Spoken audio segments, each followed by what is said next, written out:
Welcome to secondary steel making course. Today I am going to speak about flow regulation or flow control in tundish steel making. So assume that the tundish vessel looks like this, the tundish size and shape. Approximately the dimensions of the tundish which practices in industry was the length of the tundish is around 4 to 5 feet and the width of this tundish is thickness of the tundish is around 1 feet, height of the tundish is around 4 to 5 feet. Usually the capacity of tundish used in industrial practice was around 28 tons to 30 tons capacity tundish uses, and this particular bottom passages are towards the mold, which are pure copper molds with the provision of continuous cooling are attached, and this is completely filled of molten steel. Above this tundish the ladle is fixed. The ladle capacity maintained in the industry practice around 180 tons, because this particular tundish need to be filled continuously. That is why you will take higher amount of molten steel in that ladle and you pour it and continuously filled into the mold, and it is being taken into the segments type of billet and bloom and slab. The segments are attached to the copper mold and it is being solidified and taken out as a semi-finished product in the tundish steel making. And this particular tundish is made up of essentially cast iron, and it is being provided refractory lining. Similarly, tundish also made up of cast iron refractory lined, and for the controlling flow of molten steel at the passage of this tundish outlet, you use a particular method called slide gate. The slide gate is slowly opened so that the molten steel will flow into the mold, or we use this topping rod. Slowly you will take up. For example, if it is moved to this much amount of height, this much steel, molten steel will flow. If it is taken towards more and more amount of molten steel will flow through this particular nozzle, and this particular nozzle is supported by a vertical cast iron tube which is called as shroud. This kind of shroud through which the molten steel flow, and the height of the shroud also around 1 feet, which is directly connected to the copper mold here. And for allowing the molten steel's inclusion formation and those inclusion to flow up, you need to create turbulence. If it is laminar flow, you cannot get those particular inclusion separation and slag taking into the up, so it won't happen. Usually this particular things will happen by using a special provision of this particular dam or using this weir, and these particular weir and dam are made up of ceramic material. So this particular weir usually floats within the molten steel, and it has the height, and the flow regulation is maintained by these particular various devices or tools. Dam is nothing but, for example, to store some amount of molten steel within that and allowing to overflow mainly. This is one ceramic some refractory lined bricks, and this is also refractory lined bricks. And when the molten steel is staying here, and it is only the way is it need to flow, it need to overflow above this particular thing. So by going this particular fashion, it creates turbulence. Similarly, if you put insert over, this is the top slag layer, over the slag layer there will be a tundish cover, just like this. There will be a tundish cover which is mainly made up of glass wool, asbestos, and this from this you insert this particular wire, which is also a kind of rod, and which mainly maintained near this particular nozzles, one here, one there, are maintained when the molten metal is pouring from the ladle to tundish. We usually keep this particular wire so near and around, and this particular flow is not go smoothly. There will be turbulence created. Because of this turbulence, the inclusions, oxide inclusions, sulfide inclusions will get a chance to float into the slag, so that the slag will absorb, and it is just like allowing the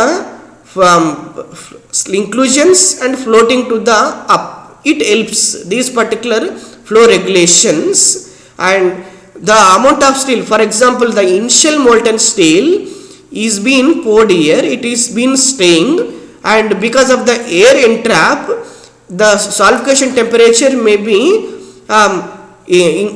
low, and it gets solidified, and this particular thing will be moltened.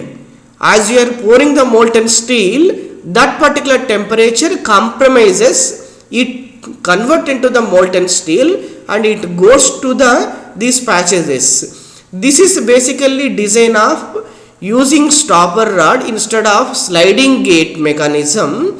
So here you can see this is also stopper rod mechanisms, and this particular molten metal also flowing. See this particular design, which is 28 ton capacity of tundish, uses the mechanism of a pouring box, so that molten steel from the ladle using this should help it pour directly into the pouring box.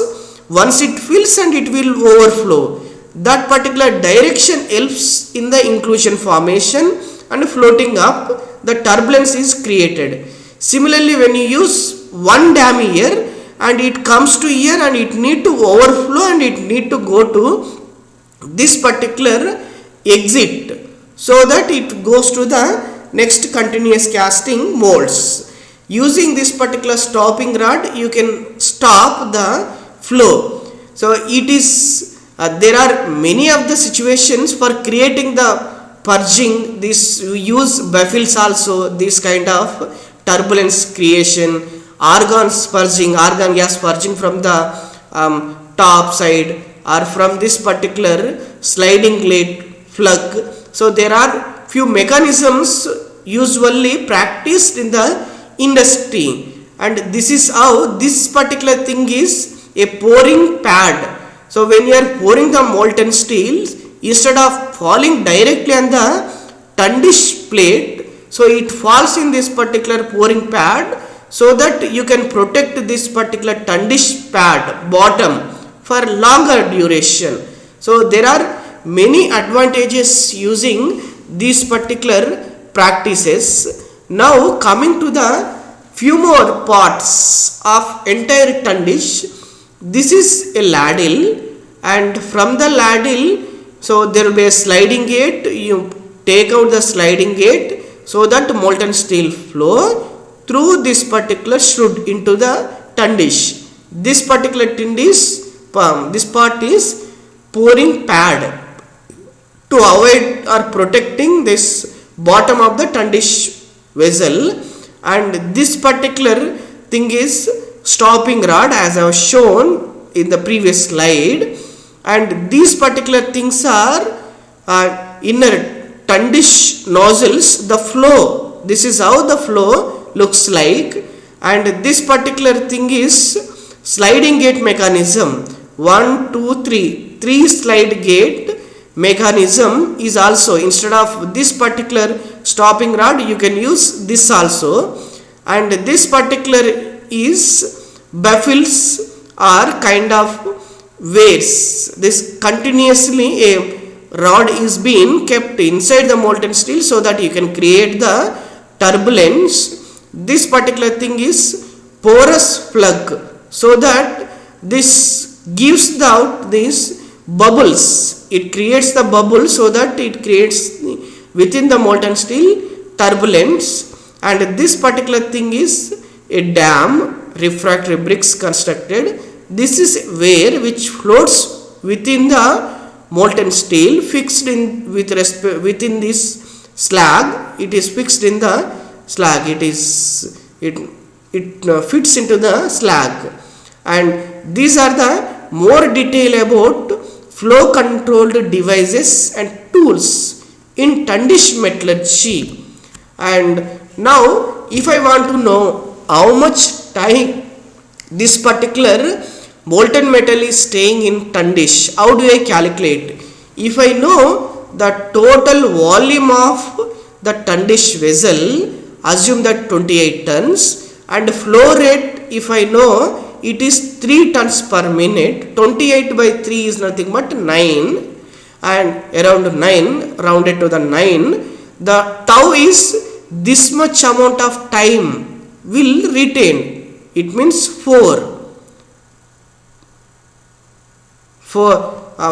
minutes it resides within the Tundish vessel, and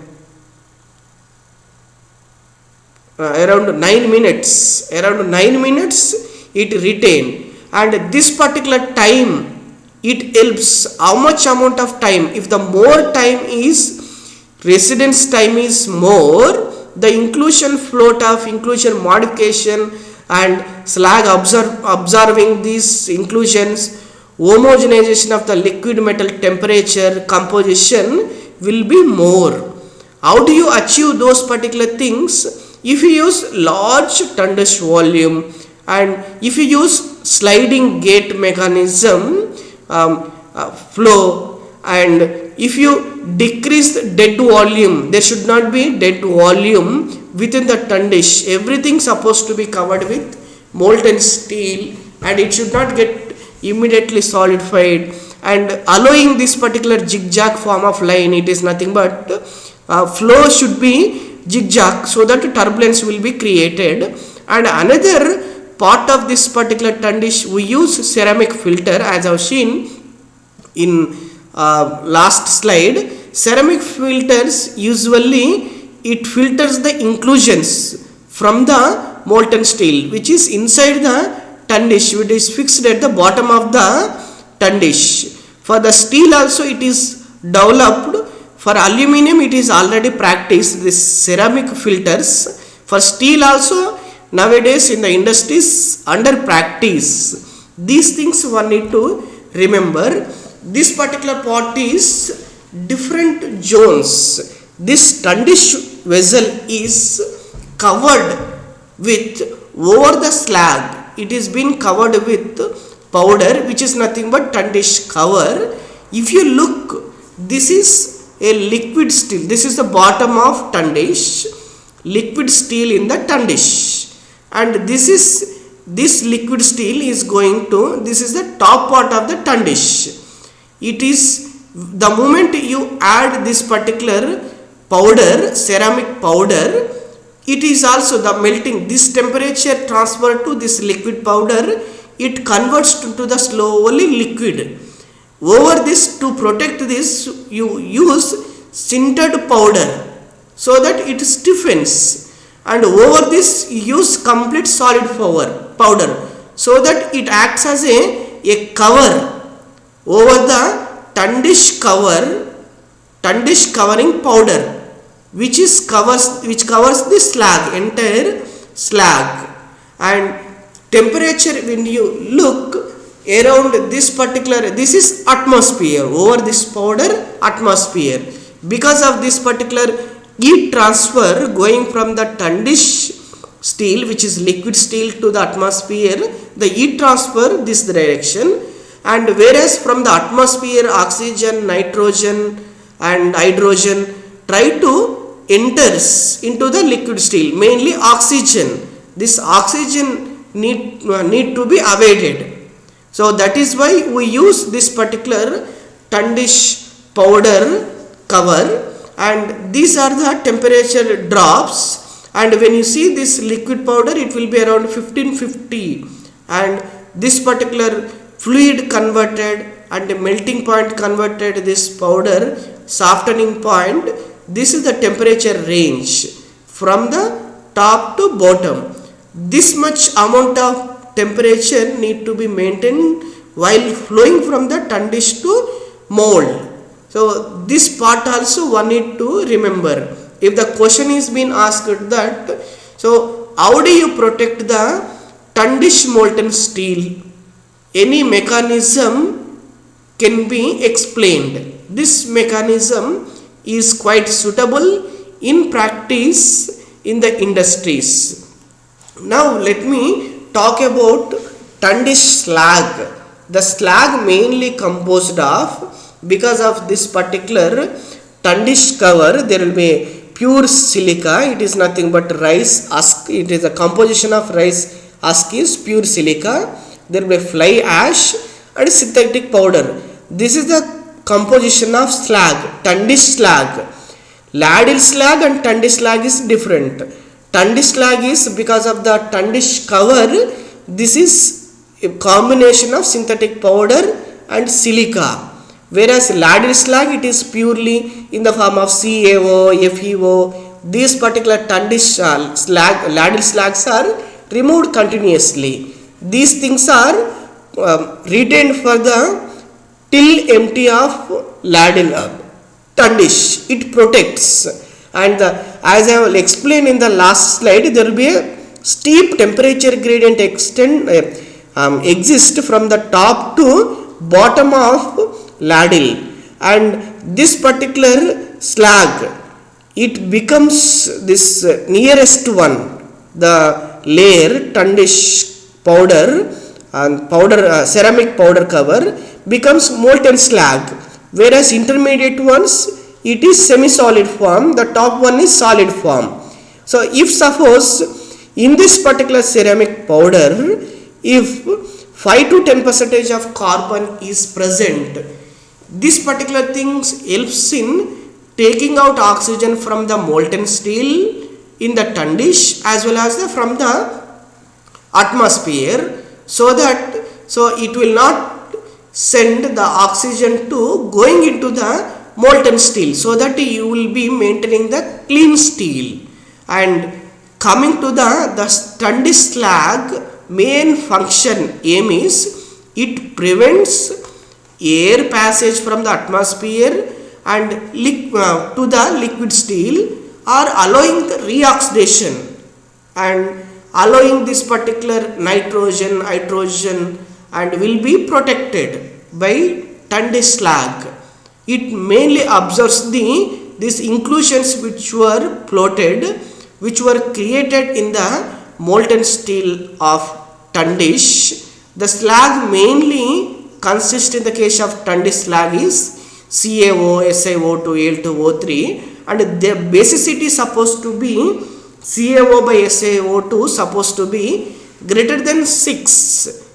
Higher the basicity of the slag, superior the heat is superior, so that you can prevent the reoxidation. If it is low, and reoxidation prevention will be difficult. So that is why maintaining the basicity greater than 6 is also very important. Now coming to the insulation, this tundish vessel is provided the insulation with the refractive lighting powder, and the other part is heat loss. So for protecting the heat loss, this within this particular tundish, we provide the refractory lining tundish powder.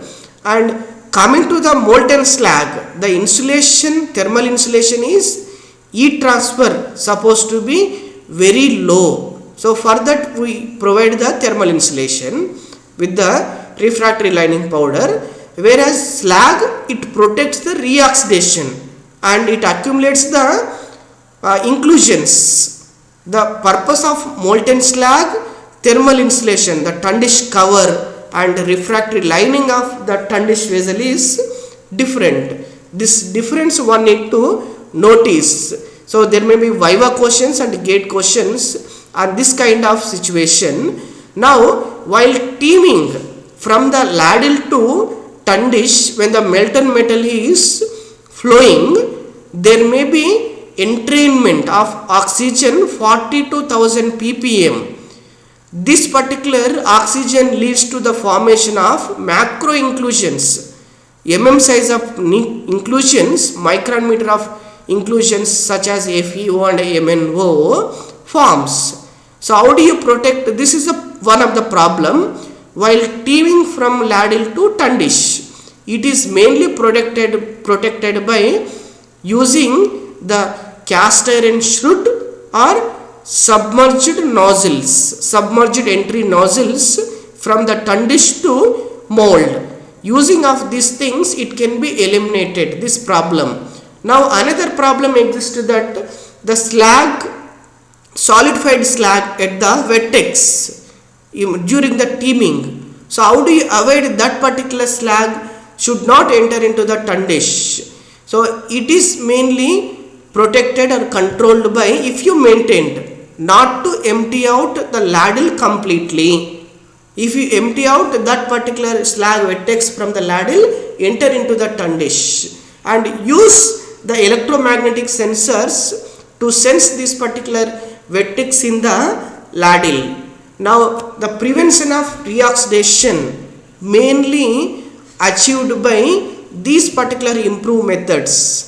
If ladle slag is having the FeO or MnO 2 to 15% is allowed, and ladle refractory is supposed to be refractory lining by I alumina, and tundish slag, the basicity is supposed to be greater than 6. Now another part is reoxidation of from the air. If you seal out entire tundish, and this particular part can be achieved by, so prevention of reoxidation can be achieved by the reoxidation from the atmosphere air can be by using the sealed tundish and packing with non-silica compound tundish cover mainly, you can achieve that particular part. Now the conclusion of this lecture state that is it true or false, the flow regulation may be possible in tundish steel making or tundish metallurgy process by using wear, dam, foring box and foring pad. All these things it can be controlled. Is it true or false? Please give your opinion and read more and more information in the textbooks. If you want to get the practical idea about these flow regulations, you visit these particular YouTube videos, watch 2-3 times so that you will be understanding. Since for you guys it is this particular topic is first time topic, this tundish metallurgy is also called to achieve the clean steel technology, tundish metallurgy as another name. So there are many questions going to be appeared in the GATE examination. Please focus on this particular point. Thank you.